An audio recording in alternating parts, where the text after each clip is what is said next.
without further ado, Bob Masita is going to talk with us about local SEO.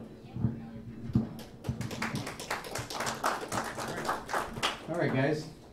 How's everybody doing tonight? Can I get a quick show of hands? Who's actually here for this presentation? I think we got a little lopsided in the room. All right, great. Thank you for coming out. I know with this weather and everything, it's you've got a lot of other things you could be doing on a night like this. Before I get started, I want to thank my team that came here tonight. Especially want to thank Jack Moore, without whom I could not have put this presentation together. So I hope you enjoy it. For me, this really represents, this is an exciting presentation. I wish there were more people here to share it, but this is what we do on a day-to-day basis. This is what we've been doing for the last 5+ years. And I think this really represents a lot of good information. And I hope you get a lot out of it. So let me move it forward here. All right. That's boring stuff. We already passed that. Let's go on. All right, so you don't have to take pictures of this or anything like that. We'll make sure this is available. You're going to see this honeycomb throughout the presentation. Basically, it's our way of representing where things lie on a couple of continuums. We're going to talk about where that all means. Now, this presentation is titled the Big Picture of SEO, Local SEO. There's actually more on here than just local SEO, right? So we're going to introduce basically everything in online marketing. We're going to focus on a local SEO portion of it. I just wanted to provide kind of a context around where everything fits, right? Does that make sense? So local SEO is evolving very quickly. Even as we were putting this deck together in the last 2 days, we were noticing more and more conversations now about this new thing, Google Posts. It's a function of what they rolled out about, I don't know, a month and a half ago for candidates. And it hooks together with Google Plus and social feeds and things like that. So there's going to be, but it's actually extrapolated now to local businesses as well. So where that ends up going, who knows? We think it might be the next incarnation of authorship, so we'll see how that pans out. But point is, again, even as of the date of this presentation, the stuff in here is already a little dated. So one other thing I want to point out, I'm going to cover a lot of information specific to the different points that are made here. But if you remember anything about this presentation, the biggest thing that you can remember is, as long as you're optimizing for what people are naturally searching, natural language, voice search, as long as you keep that stuff in mind, your optimization efforts are going to do phenomenal, because that's where everything is headed. I mean, it doesn't seem like it, but Hummingbird, Google's algorithm for semantic search, conversational search, is already 2 years old. That's pretty unreal, but anyway. All right, so the first part is, we're just going to gloss over real quick, is paid leads, because if you don't have the time to get an organic program going, or your client doesn't have time, or what have you, you have avenues to get some lead flow right away, and they break down in the following methods, right? So paid listings are what you can execute in your presence. Pay-per-click is what you can execute in terms of where people are searching. Paid leads are a direct conversion method, and referrals are kind of your loyalty factor. You can pay people to refer other people. So these are all things that you can direct pay for and get those programs up and running almost immediately and turn that into stuff that converts for you. All right? Just a couple of examples in those categories. So paid listings, you've got Angie's List, Porch, Yelp, under pay-per-click, obviously Google, Bing, etc. Facebook now with its stuff. Paid leads, we work primarily in service contractors, so for us, this is what we would work on. Home Advisor, eLocal, and there's a bunch more depending on your industry. All right, so the meat and potatoes of this presentation is going to focus on the organic online presence, okay? And you'll see on the left-hand side here, we have expertise, authority, and trust, okay? Now, those of you who I don't know if we mentioned it in our October presentation, but at a minimum, this new search guideline came out in November, Google Rater guideline, and it basically talks about the following: expertise, authority, and trust, which is a carryover to the one from the previous year. Then it talks about mobile, big deal on mobile, obviously. Location, and then something new called needs met, which is an intent-based concept that Google and the other search engines, primarily Google, but the other search engines as well are going to follow. They're trying to figure out not just what people are writing, but they're trying to figure out what they mean by what they're writing. So they're trying to infer the intent of the search. So if you do a search on a mobile phone and you drop it and you forget about the city, you know, you're doing a local search but you forget to put the city in, if the phone or device is actually tied into location-based services and you've got that turned on, Google is actually going to tie that keyword in with location and show you location-based things. So there's a lot of subtle things going on here. Even local SEO itself, articles come out this week, in fact, that said that local SEO is almost dead, and now it's going to local data optimization. So you've got to take intent into account, and that's going to be a big thing moving forward. Again, Hummingbird started it with semantic search, conversational stuff. Intent is really where you got to try and mentally stay focused. All right, so the first part of any optimization program is the website, right? So if you're trying to get organic rankings, you want to be ranked on your website typically. First component, your design itself, SEO friendly, and fast loading. I don't think we spent a lot of time on this in the SEO basics, the essentials back in October, but this is a big deal. Site speed, site page load speed is getting to be more and more of a factor. We've been doing quite a bit of stuff now in the last 6 to 8 months to really get those page speed loads time down, watching the waterfalls and other things of various tools to make sure that every component is optimized as well as it can be. So some of the page speed tools that you can use are Google PageSpeed Insights, obviously, and virtually every one of these tools has some Google corollary. So if I forgot it off here, you just do the type of search in Google, and you'll probably find some tool that makes sense in that regard. Web page test, Pingdom, GT metrics, and there's probably 5 others that I could have put up here, but you know, there's lack of space here. Site friendliness. There are, again, a multitude of tools. Site friendliness and page speed have been around for a long time. Site friendliness even longer than page speed. And you want to use, obviously, Google Search Console. Bing's Webmaster Tools do a very good job of giving insight. If you're doing, you know, real hardcore technical SEO stuff, you absolutely want to use some kind of browser plugin, web developer or whatever, and you want to be able to check all the different components and look at all the different pieces of the site. We rely heavily on a tool called Screaming Frog. It's a very good tool. It'll do a complete crawl, and you can learn a lot about a site from the crawl of that. In the old days, we used to use something called Xenu. I don't know if anybody's still using it, but I think it's free. Screaming Frog is not free, so. Power up. All right. Next thing is keywords, right? Go ahead, Patrick. Yeah. What kind of things are you doing to speed up the website? So the question is, what kind of things are we doing to speed up the websites? And you know, the first part of it is you got to make sure that the server platform that it's running on is fast. You're not overloading the server. That includes all kinds of things like minimizing processes and optimizing databases and all kinds of things like that. In terms of the actual sites themselves, gets into images,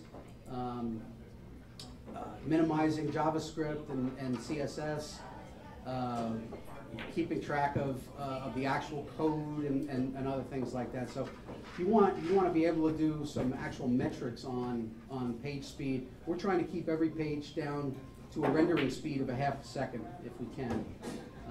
You know, again, in general, it depends on where it's being loaded from, but that's the goal.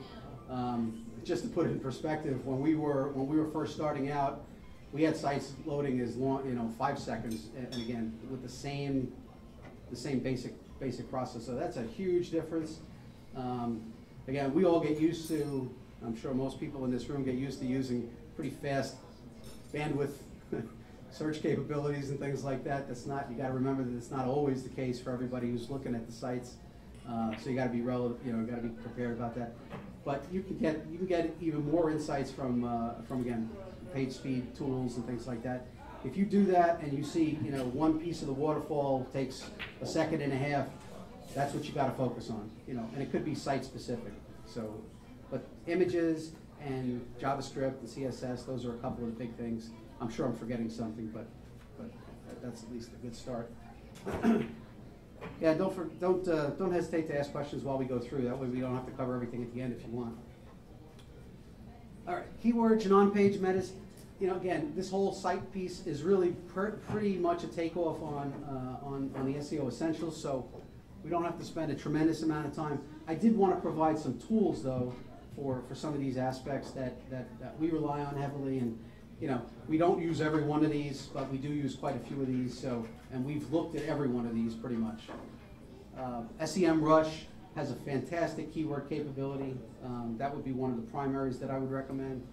Keyword Finder, SpyFu, and there's well, obviously Google and its trends and the Keyword Planner are also pretty good tools. Our pay-per-click folks rely heavily on those two for ideas, along with SEMrush actually. So, all right. So in terms of keywords and things like that, the on-page, the title and metas and all that kind of stuff, and image optimization, all those kinds of things. Please refer to the SEO Essentials presentation. There's the video link there, and Google's basic SEO guidelines is also included there. It was also included in that presentation. But you can't go wrong. In those elements, you can't go wrong following those guidelines. It's really, we're not reinventing the wheel with those things. All right, so navigable and user-friendly. The really simple thing is, don't make me think. If you design for that philosophy that you don't want to make your users think about where they should go, what their call to action is, what they're supposed to do next, you're golden. That's really what it is. It comes down to making the thing or the things that you want people to do so prominent that they don't have a choice almost, right? They can't get out of their own way to get those things accomplished. Your click-throughs will go up as a result. You want to make sure that text is easy to read, formatted nicely, easy on the eye, that whole part. You don't want people to get lost inside your navigation, right? So you want to have multiple navigation paths. Breadcrumbs is probably the best thing and easiest thing that you can do to make sure that people can figure out where they are at all times and go back to where they want to be.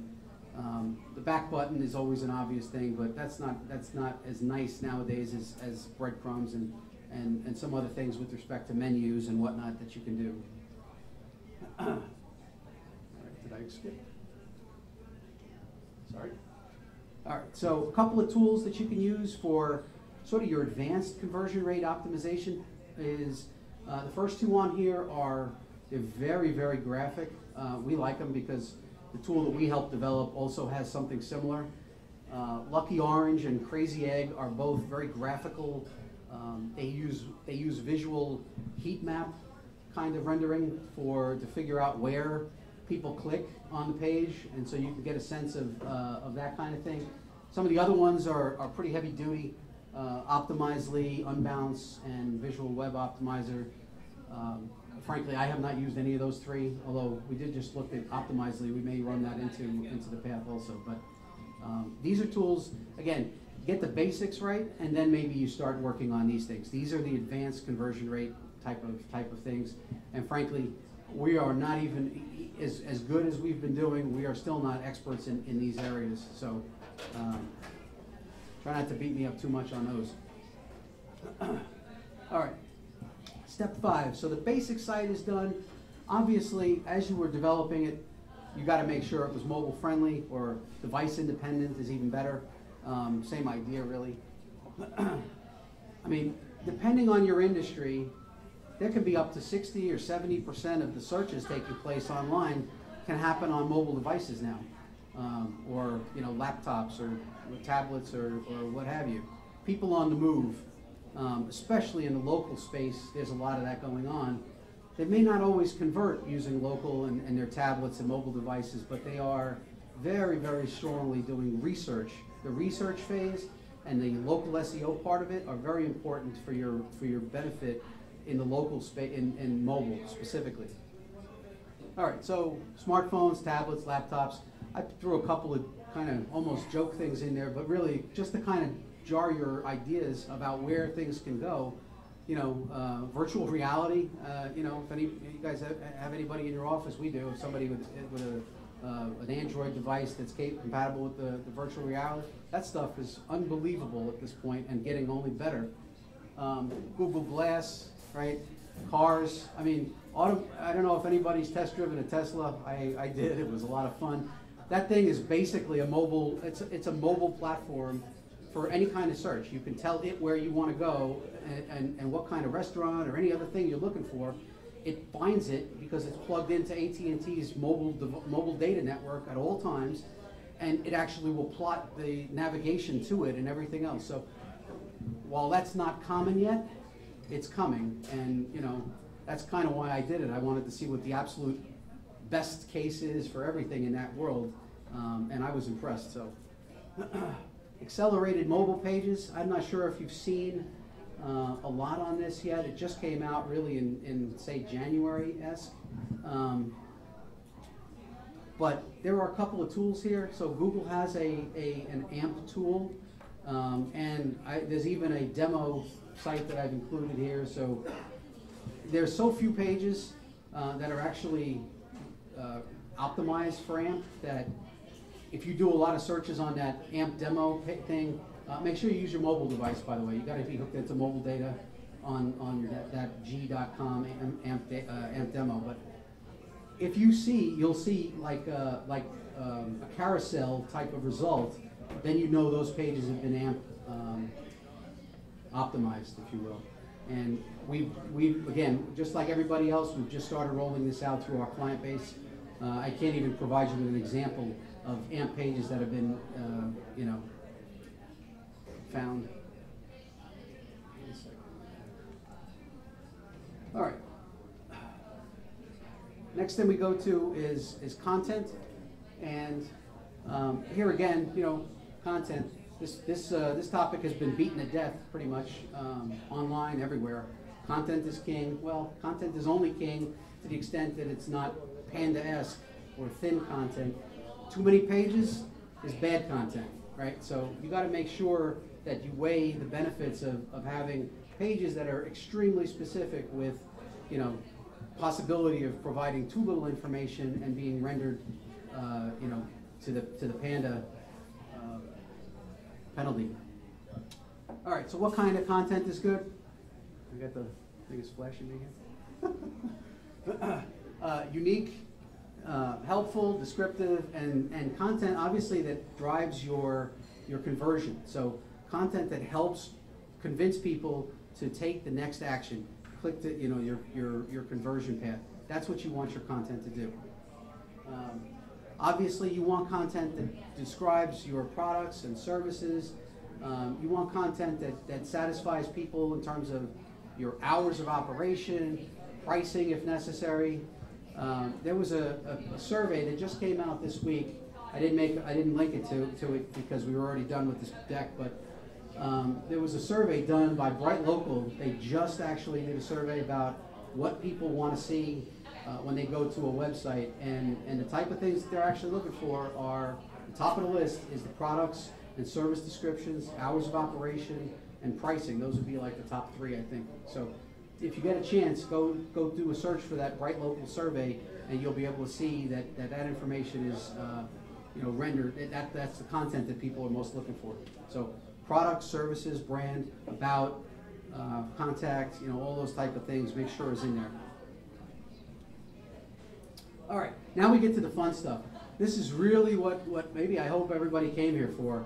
Geolocalized, because that's really what we focus on, that's our specialty. In order for you to rank on local search, and again, by local search, I'm talking about the natural search results of local search. I'm not talking necessarily about Google Maps or any of those other elements of local, because you can optimize for SEO on profile pages and things like that. We'll get to that in a minute, but and you can certainly focus on your Google My Business stuff, and that we'll mention that also. But this whole thing is about getting your brand shown in the natural search results, and that's getting harder and harder. So how do you get that to happen? Okay, you want to make sure that your content is localized as much as possible to a keyword and your category or your industry or your city. You've got to make sure that the keyword is the category or industry or things like that, plus the city, okay? And as many cities as you have an influence on. Our clients, we call it a service area, but for a retail business, really think of it as an influence area. Where are you drawing customers from, right? If you're a nail salon or a jewelry store or any of that kind of stuff, what cities do your customers drive from to get to your retail establishment? That's your influence area. And you can cover each one of those keywords and those cities with content that is localized content. Now, we use a tool that we co-developed. We automate that process for our clients using our Nearby Now tool to a significant degree. But there's other stuff that you can certainly do. You can always manually do this stuff. We see hundreds of companies that have done that. We just have chosen to do it because it's a really simple process for us to implement.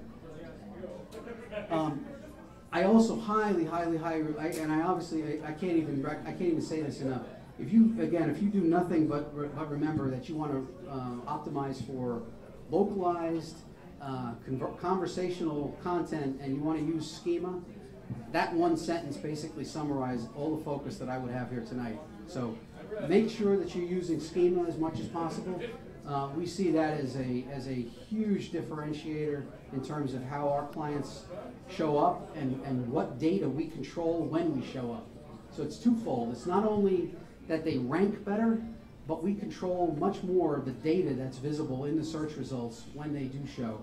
And the simplest one is an example we'll get to in a minute with the trust area, but review stars, if you guys have ever seen those are rendered by schema, and we do that on a geolocalized type basis for our clients, and that's why it works so well. Yeah, question? Back to the last point. So if we're in Raleigh, we draw from Nightdale, Wake Forest, things like that. Are you saying that we should get Nightdale, Wake Forest keywords in our content? So the question is, if we're in Raleigh, we have a store in Raleigh, but we draw from other cities like Nightdale, Wake Forest, and other things like that. Should we put keywords and other things like that for those in our content? I'll go even more specific. The answer is yes, but I'll go even more specific. I would say that you should create a city page for each one of those towns. Our typical clients in the Raleigh area, we have maybe a dozen or so. They're going to have 35, 40 city pages, and we are going to combine several elements of data on those city pages. And you see here on the bullets, the job summary information and the review content. Now, job summary may not sound, you may not figure out what that. Basically, it's just the solution that you're providing. What problem are you solving on behalf of your client? That's what you put, and you put that in there with geolocalized review data. If you know where your customers have come from and they provide you a review, even if you're doing it on a manual basis, you can put that in the site on those pages. Again, we've got a tool that automates that, but you don't have to use that. You can use just even that manual process will work very well. It's a lot more work, but it'll work. We like to do it because we're able to keep fresh content. We enable our clients to actually say what they're doing, when they're doing it, and all that kind of stuff. Every time they finish a job, they're able to do what we call a check-in, like Foursquare, and now even Facebook has something similar, but you have the idea of doing a check-in for that job summary data. What problem are they solving? And that information combined with the review material is what we populate automatically into the website. So this is our bread and butter. This is what I love to talk about. And I typically, I could spend half an hour just on this with clients, going through examples and showing them how, how powerful this is. So this is the one slide I would recommend, really, putting into your memory. And we use that structured data tool all the time, and we're formatting schema for 5, 7 different data types. And all I want to see on the right-hand side of that tool is check marks, green check marks, and we're thumbs up, we're ready to roll. So this is a very powerful thing. Yeah, go ahead. So why would Google choose to rank a business, say they're in Nightdale and they want to rank for Raleigh? What Yeah. would you do to make them rank in Raleigh versus the 30 other domains here? So, so we're talking about right now. We're still in the expertise phase of the presentation, and there's 2 other elements. There's authority and trust, and they all build into how a company can be perceived important in terms of what content or expertise they rank for. But what I can say at this point, and I'll kind of answer that in a little bit also as we go on, but in terms of what they show up for, if you're not providing that expertise in your content in those city pages, you're not going to show up for it, right? So you got to couple it with the other 2 elements. You got to couple it with the authority. You got to couple it with the trust, and then you got to also do the mobile, the location, and the intent. I mean, everything Google's looking for in the guidelines. But if you hit all those elements and that expertise is solid and it shows what you do, what problems you solve, in what locations, you can expect to rank for that. I understand that it may seem a little counterintuitive that a company in Raleigh, ranks for something in Cary and vice versa. But really what you're showing, you're demonstrating that you have every reason to rank for that material by virtue of showing what you solve, in what location, in what time frame, and then all the other elements. I didn't put it here as an example. I think I showed it the first one we did on the Essentials back in October, but we have one client, and thank God we just relaunched his site a week and a half ago, and all the rankings stayed. But if you do a search on your own mobile devices now for Atlanta electrician, you're going to find a client of ours named TE Certified Electricians. He's been using our program for 3 years, and he does not have a physical location in the city of Atlanta.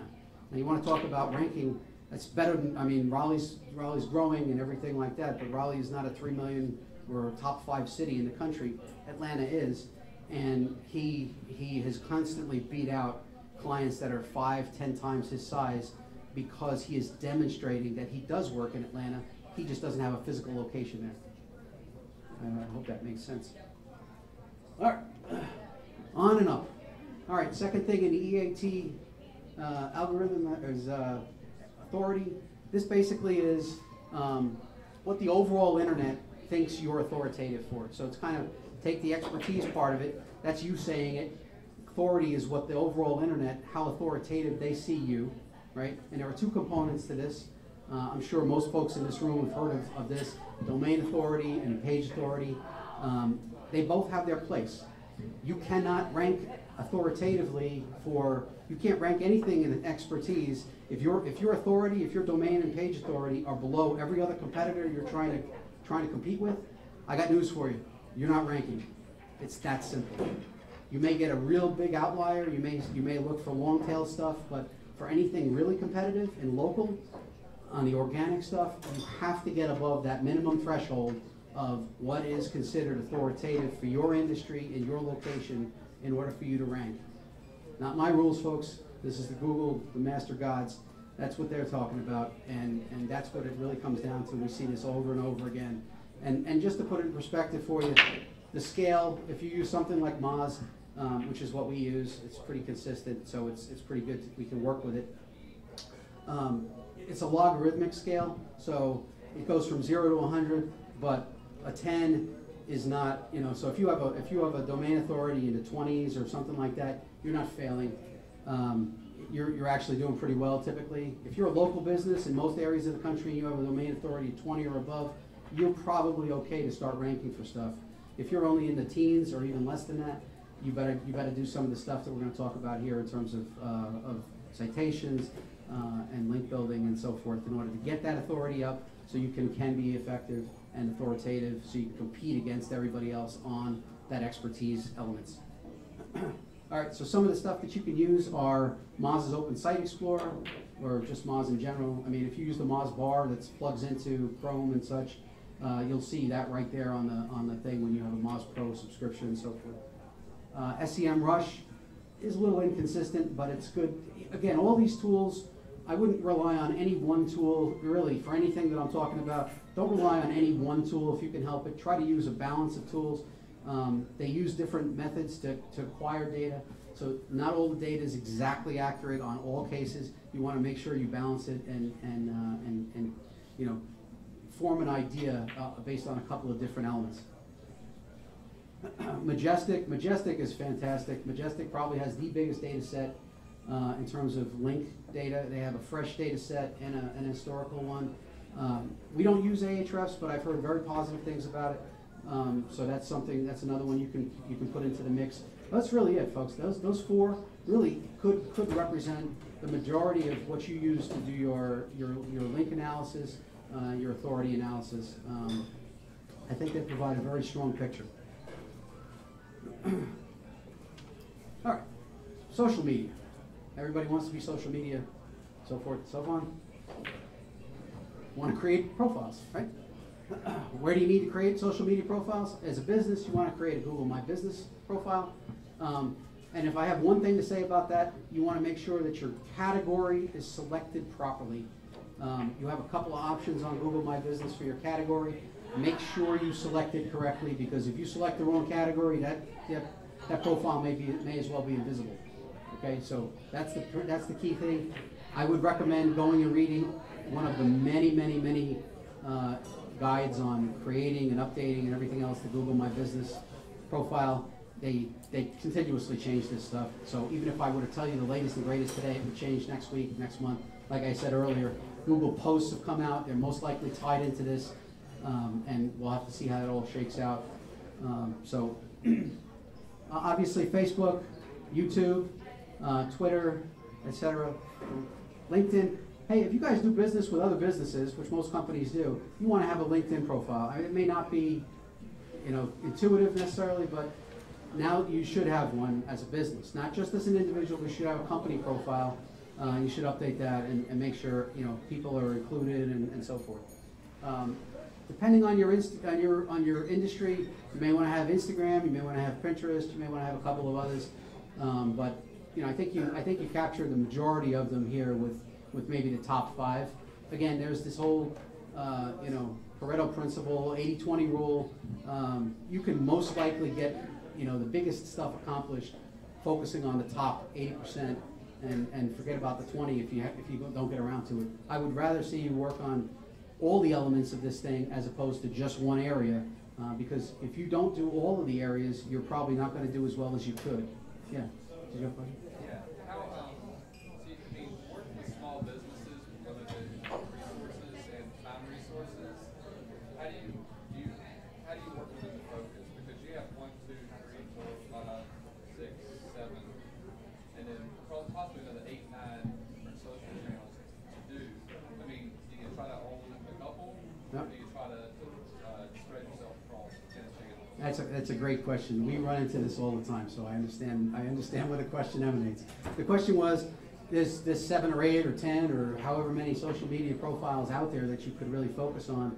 As a small business, how do you figure that out? Or even as an agency, how do you help your small business clients with that? I'll be honest, it's a constant struggle to focus on a couple. Again, our tool pushes some content automatically to Facebook and Twitter, so we've got some things covered. But we've rolled out recently an offering that we will do social media calendar and posting for clients. But it's an added expense, as everything that's time intensive is. So it's going to vary based on the size of the business and the scope of what they have time for. Again, I would say if you can focus on these as a business with whatever limited resource and time you have in sort of top down, that's why they're in the order they are. Google My Business first, Facebook, Twitter, I mean, those would be the ones that I would focus on. LinkedIn is more of a one and done than most of these. If you create a proper LinkedIn profile and you join a couple of groups, if you do some of these other things, you can automatically push that to your LinkedIn groups too. So you're not doing a lot of this stuff over and over again, perhaps. You can use a tool like Hootsuite or one of the other things to push content into your social areas, or you can just do it individually. I understand that question. It is a constant battle for resources for all these things, to be honest. So I don't know if that was helpful, but all right. So now we're into citations. That was a social thing, and now we're into citations. Citations are a little different than social. I just separated them because it's kind of a different category. And the reason it's a different category is because these can come from all different sources. So I put a couple up here. Some of these are free, some of these are free and paid, et cetera. Freemium, they vary across the board. Angie's List has both free and paid versions or featured versions. Yelp has the same thing, free and paid versions, et cetera, et cetera. Most of these actually have free and paid versions. You really just got to decide on what your resources, what your budget is, and so forth. How many of these, or if any of these, you want to upgrade into paid versions. At a minimum, you want to go out and you want to use a service, or you want to go out and claim these on your own so that no one else can do it. And I'll explain why now. So there are these tools that are called data aggregators or trusted feeds. Years ago, it used to be called trusted feeds. They used to come from YP and all the other Yellow Page industry stuff and whatnot. But Localese, Axiom, Info Group or Info USA, and Factual are the primary data aggregators. These will take information from a couple of different tools. You can use Moz Local or Local Site Submit or a couple of other tools. There's probably 5 or 6 of them that are pretty big and substantial. And they will push the name, address, phone number, and website information, including hours of operation, service area, cities, category, and some other things, and even sometimes photos and whatnot. They will push that information out to hundreds and hundreds of websites, okay? So you want to make sure that not only are you using these aggregators, these trusted feed sources, but you want to actually claim those profiles so that once the stuff is in there, it can't be changed. The last thing you want to end up with is 15 profiles that have all different information. I'm just curious, by a show of hands, how many of you guys have tried to fix the citations profiles for a business and run into 10 variants on their name or 5 variants on their address? Yeah, so a majority of hands have gone up. The reality is that is an absolutely consistent problem, and it stems from the early days of database sharing and whatnot that came out of Yellow Pages and stuff like that. So if you use one of these aggregators or multiple aggregators, you can fix that a lot of times. And we use a number of different tools to keep track of the profile consistency, if you will. In most cases, we take over a client. They may be in the 40s and 50s in terms of consistency. Again, these are kind of random percentages, but 40 or 50%. And by the time we're finished with them 3 or 4 or 6 months later, they're up into the low 90s. It's virtually impossible to get above, like, say, 95, because there are still some extra trusted feeds out there that you're not going to bump out of the way. But this is about as good as you can do. And from a name, address, phone number, and website consistency perspective, you want to absolutely make sure you got these bases covered, because these are pretty easy to do. It's kind of a once and done kind of thing, aside from the claiming of profiles that you have to go do manually. All right, additionally, the website component, I didn't mention this actually in the website part of things, but in terms of website content, you want to make sure your contact us page, your footer that's on every page and so forth, if possible, has schema formatted name, address, phone number, information. That provides that extra level of consistency. It's going to reinforce that local, your Google My Business page and your Facebook page and these other things should all have the same name, address, phone number, and website. Does that mean you can't use call tracking? No. You just got to do it the right way. Do it dynamically. Don't put it out in anywhere it's going to be crawled. All right, so additional linking. It's kind of the holy grail of linking. This is difficult. I'll be up here, I'll say it. It's not as simple as it used to be. It takes work. You have to earn links now or pay for them. I don't recommend paying directly for them. You can pay in kind of a roundabout way, legitimately. You can use club sponsorships, affinity programs, industry-specific, accreditation type stuff, etc. You can pay for memberships to things that then retroactively supply you with a link. That's perfectly legitimate. But to go and buy links, no, big time, no. Try to avoid that all. You don't want to fall into the penguin trap. So there are a couple other. There are some additional things that you can do, like link reclamation. This is kind of this is one that most people overlook, and it's basically where you go out and you find where links are that are actually pointing to your site, but in the course of history, if you've got a 5-year-old or a 10-year-old site, there may be links pointing back to pages that no longer exist, right? You want to reclaim those links if you can, and you can use various tools to figure out where links are pointing to and request that they change those links back to something that actually hits a page and gives you some link juice, if you will. Outreach, this is an area that most people struggle in. I put a couple of tools up here. There are other tools too, but Help a Reporter, Outreacher, BuzzStream, these are pretty popular tools for reaching out to journalists and things like that to try and get your article or your opinion noted somehow. That's a very difficult, time-consuming thing. You probably want to have somebody on staff just doing that if you're trying to do that. Not everybody does a good job, including us, frankly. That's not our specialty, but it's definitely an area that is legitimate. You can still execute an effective link program by doing those processes. Various people talk about guest blogging. I don't recommend guest blogging except if it's an industry-related thing, a highly valuable thing, and you're actually adding new, independent, useful content to that post.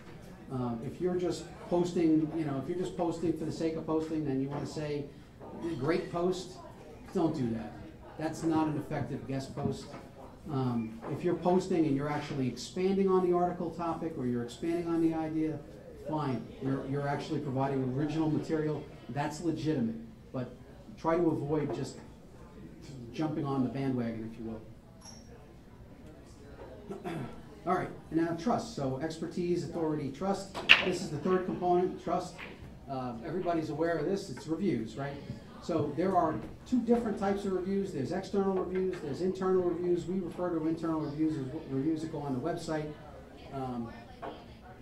In fact, reviews may be, as time goes on, may be the single most important thing that you could do to change the behavior of a potential buyer. 90% of people in the latest survey we looked at, just about 90%, say that they use reviews, probably multiple reviews, to make a decision. So when they go and they do a search, they're using that review material to base their decision on, or at least partly base their decision on. All things being equal, the person with the best reviews, the most obvious the reviews that are most early in the research phase wins out, okay? And that's where you want to make sure that you have reviews on your business profiles that are out there, your Yelps and your engines and so forth, but you want to make sure that your brand is also represented by reviews. That's where that schema formatted review content on those geo-localized pages comes in very heavily. And that basically, again, do a search for that Atlanta electrician, you will see that the page that ranks for it is not a Yelp page. It is not any other page, but his website showing up with stars in the first result on the natural search, and the reason he's there is because he's cultivated, I don't know, probably 700 reviews by this point, just in the city of Atlanta. The other 80 cities that he services around Atlanta, the other suburbs, those have their own 50 or 500 or whatever other reviews. This is something you cannot get too many of. I hear it constantly, oh, well, you don't want to have 400 reviews. Yes, you do. They have to be legitimate. They should be verified. And preferably you use a third-party tool to verify. I would not recommend posting 400 testimonials into your own site of people that you've just taken review content from, because frankly, you could do that anytime. I recommend using a third-party tool. There's a couple of tools. So there's a couple of tools listed here. Again, our tool is one of them that does that. Customer Lobby is another tool. Demand Force is another tool. There's probably 24 others. I'm not going to give them the proper, you know, not going to advertise for them, but you can go search for them. There's no shortage. So even if you're doing review requesting, typically it falls into two categories. You're either just letting people do reviews for you, in which case, you know, if you've got all the right profiles and you're not actively asking people and providing them a way to get reviews, you're only going to get 1 to 4%, 1 to 5%, something like that, unless you're using Angie's List. Angie's is going to hound them, but generally speaking, you're only going to get 1 to 5% of the reviews back. If you use a requesting tool, a proactive tool, you can get upwards of 40% if you remove the login the login restriction.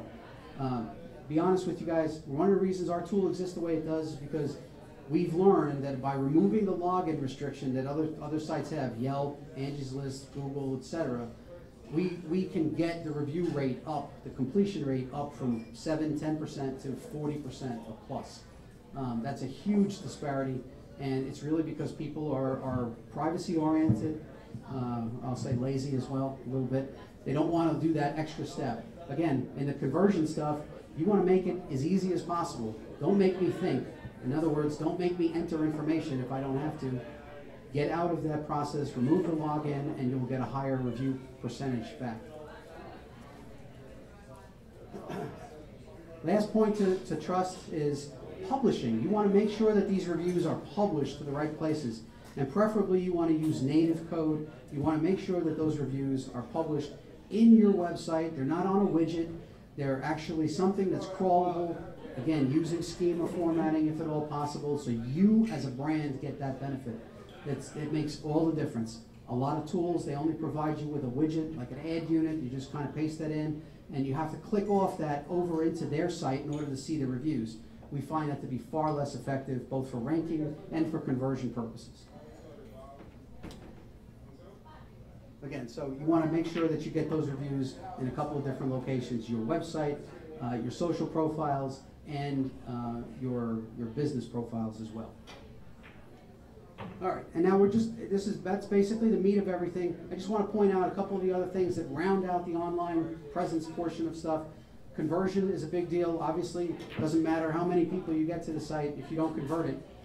So we talked about some conversion elements earlier. We talked about some tools you can use. How do you get people to, what are the ways that people can convert? Well, we find typically that people convert in one of three ways. They convert by forms on the website, okay, and that can well, calls and live chat. And I'm also including here mobile elements like click to call and things like that are also things. So there you go. Web forms, calls, click to call, and live chat. We actually find live chat to be incrementally beneficial. This is something we've just done in the last year.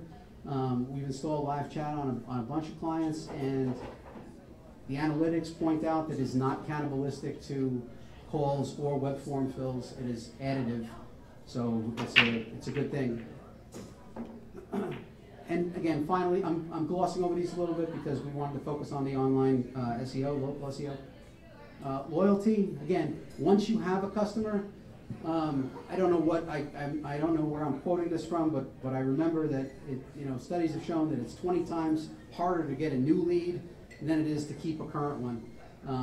And I don't know if that's completely accurate, but the rough idea is accurate. It's much harder to keep to get somebody new than it is to keep somebody. So make sure you're using something that a process, automated, manual, whatever it is. Keep customers coming back, and you can expect to drastically increase your overall stuff. It may also help your rankings, because if you can keep them engaged, they may engage in other media that also helps some of the other things that you were talking about. So to kind of plug our group here and forward-thinking part of it, in January there was a presentation on Mautic. That is a marketing automation tool. It's an open source tool. There are no shortage of these out there. Some are better than others for various industries. You know, if you can't afford something like a Marketo or whatever, you can use something open source. We're actually looking into something else, more tailored to our industry. Again, you want to tie into the CRM, which is the customer relationship management, that you're capturing everything in, and then you want to be able to send things to customers. You know, you want to send them email, right? You want to send them reminders. I mean, you can do drip campaigns to keep them engaged. You can do lead nurturing. You can do all these type of things. Make sure you send them. Make sure you send them coupons. How many? I don't know about you, but my business partner and I constantly get annoyed at the fact that big companies like, you know, Time Warner and Verizon and all these companies seem to love new customers. They don't seem to love us as customers that have been with them for 5+ years or whatever it happens to be. They offer them all the best coupons. All the new customers get the best coupons. Don't do that. Offer your current customers good coupons, and guess what? Then you don't have to go hunt for as many new customers. It makes sense. Some of these industries get caught up in their own thinking too much, and they really ought to focus on what really works. Referrals, again, we talked about referrals from a paid lead perspective. You can do referrals in a lot of different ways, but referrals are a very effective tool. Our business is almost entirely based on referrals. We have been word of mouth referral for the last 5 years. We have done almost no advertising, and we've been doubling every year for the last 3. So very effective tool if you use it right. We don't even provide referral bonuses that much. It's just based on, you know, thankfully good work and good customer service, or as we hope it is anyway. So I hope you found that helpful. You know, we took a lot of time putting this together, and we kind of thought about it in all the different ways that you could think about it. This is the big picture, and it's got a lot of elements there. So if there are any questions, I guess would be the next thing. I'll leave this up. The next slide is questions, but yes, Frank. Got one question coming in from Twitter. Okay. What are the hardest client-requested website key performance indicators to address? Say that again. What are the hardest or most difficult client-requested website KPI for you to address? Okay. Yeah. So if I understand it correctly, the question is, as an agency, I'm inferring as an agency, what are the hardest client-requested key performance indicators to address?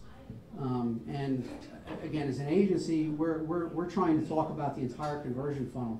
So we help clients understand, and we're still working out the details of this ourselves, because, you know, it's been difficult to get great data, but it's getting easier and easier as you start hooking different things together.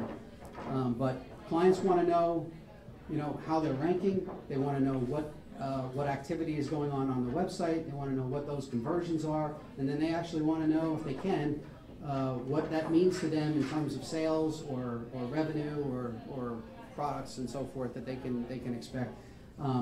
They're all difficult, so I don't mean to gloss over it on behalf of the user's question, but every one of those indicators comes with its own challenges.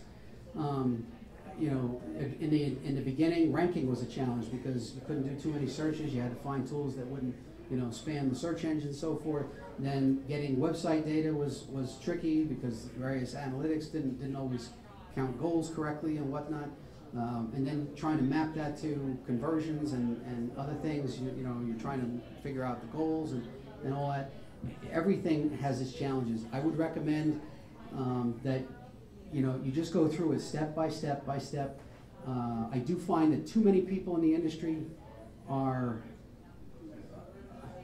incapable or less than ideally suited to try and doing analytics. And they come up with that, and I'm actually using things like the Yellow Pages and whatnot. They take credit for everything. If you actually, you know, dig in, you'll find that most of the calls that they're talking about don't really come from anything that they did. But I caution you against, you know, don't gloss over analytics. Analytics is a valuable part of stuff, and I hope that was at least partly helpful to that question. But yeah, question back. I'm the one who posted the Oh, okay. Was it helpful? Yeah, a little bit of context. I recently left GSK and was Okay. part of the global commercial leadership team for a number of products. And so I saw brand managers come before myself and my colleagues and literally get eviscerated over spend on online allocations. Sure. And largely what they were getting eviscerated over was being able to show, they wanted to show hit rates and trends and pings, and that translating it to, but what does it mean? I've watched many people just get crushed with that end of the conversation. And so I was just wondering if that was a common experience or if that was unique to where I was working. Yeah, I think your experience is actually very common. What you're basically talking about is front end loading the conversion funnel. So early stage conversions as opposed to late stage conversions. People take far less value with early stage conversions than they do with late stage conversions, unless you can show them the entire funnel. And that's the difficult task, showing the entire funnel.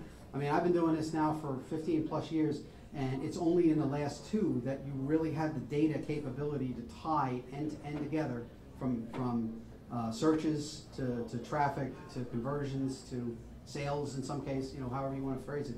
I understand the brand manager's problem, I really do. In a bigger company like GSK, I would almost expect that problem, and I'm not making light of it, but I would almost have expected that problem to be a little less intense, because most bigger companies, and I've been part of bigger companies, most bigger companies tend to use some of the easier tools like the paid elements, right? So pay-per-click and paid lead stuff. Far more conversion capability there, because you don't have, you can tie that end to end. You've always been able to tie that end to end with call tracking and very good goal analytics and so forth. So I understand the problem. I definitely understand with it. But if you tie it, if you really try and drive it through to late stage conversion, you shouldn't end up with that. Should take care of that for the most part. Yeah, go ahead. Just as an add-on, I mean, that was what universal analytics was about. Yeah. Which was, I mean, there wasn't even the ability to cross over device to device to device to device. That's right.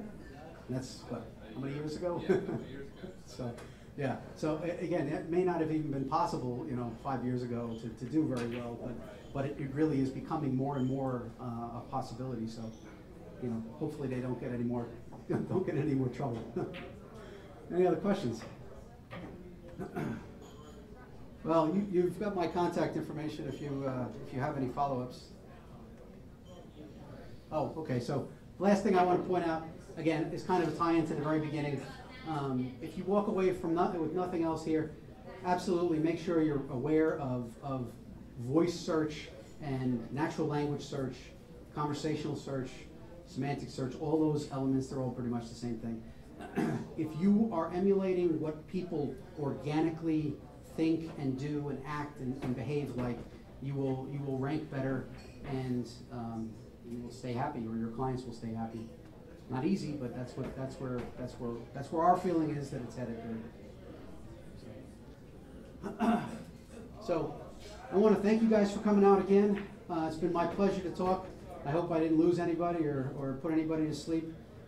This is the stuff that we really get excited about, and I hope you found some of it pretty interesting and informative. So thank you again.